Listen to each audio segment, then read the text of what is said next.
thank you everybody for being here. So we're pleased to hear about that letter, and we will continue the dialogue. On December 20th, Munther Isaac gave his Christmas sermon in Bethlehem, a city that has been closed down by the occupation. His astonishment at the silence of the church. It is 442 days since the start of genocide.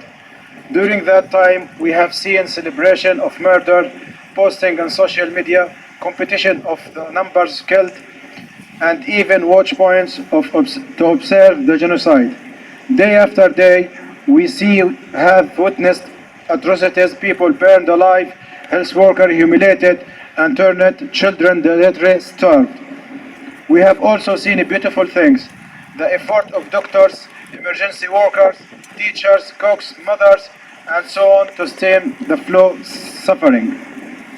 But we have also seen the growing normalization of this violence, as the continued silence from the leadership and the refuse to call for the prosecution of the perpetrators of war crime.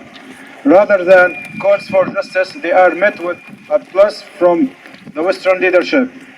Never again has become yet again to submersive, yet again to racism, yet again to genocide, and in the case of the church, yet again to silence and siding with power. Last year, Munther Isaac said these words, and they are still true after 442 days of genocide. The hypocrisy and racism of the Western world is transparent and appealing. They always take the words of Palestinians with suspicion and qualification. No, we are not treated equally, yet. The other side, despite a clear track record of misinformation, is almost always dead inflammable. To our European friends, I never ever want to hear you lecture us about human rights or international law again. We are not white, it does not apply to us, according to your own logic. We are outraged by the complicity of the church. Let it be clear, silence is complicity, and empty calls for peace without ceasefire and end of occupation, and the shallow words of empathy without direct action, all under the boundaries of complicity. So here is my message. Gaza today has become the moral compass of the world.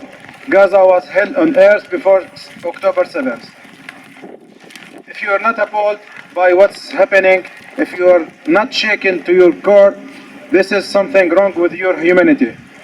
If we as a people, as a Christian, are not outraged by this genocide, by this weaponizing of the Bible to justify it, there is something wrong with your Christian witness and compromising the credibility of gospel. If you fail to call this a genocide, it is anew. It is a sin and darkness you will be and embarrass. We will not be silent.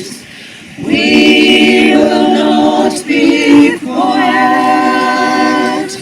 We will not be silent. We will not be quiet.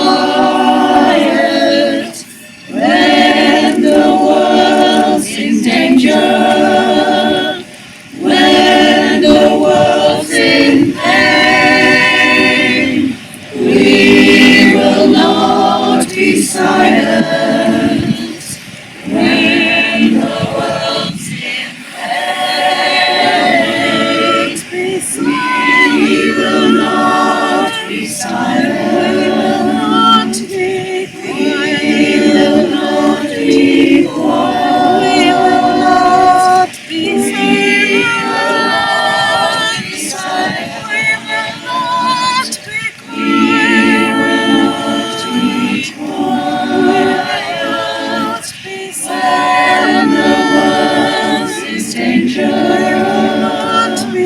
When the world's in pain,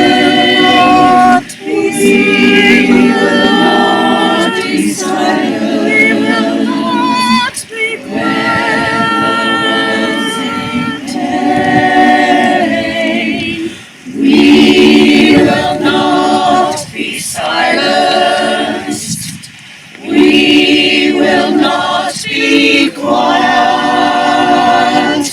We will not be silenced. We will not be quiet.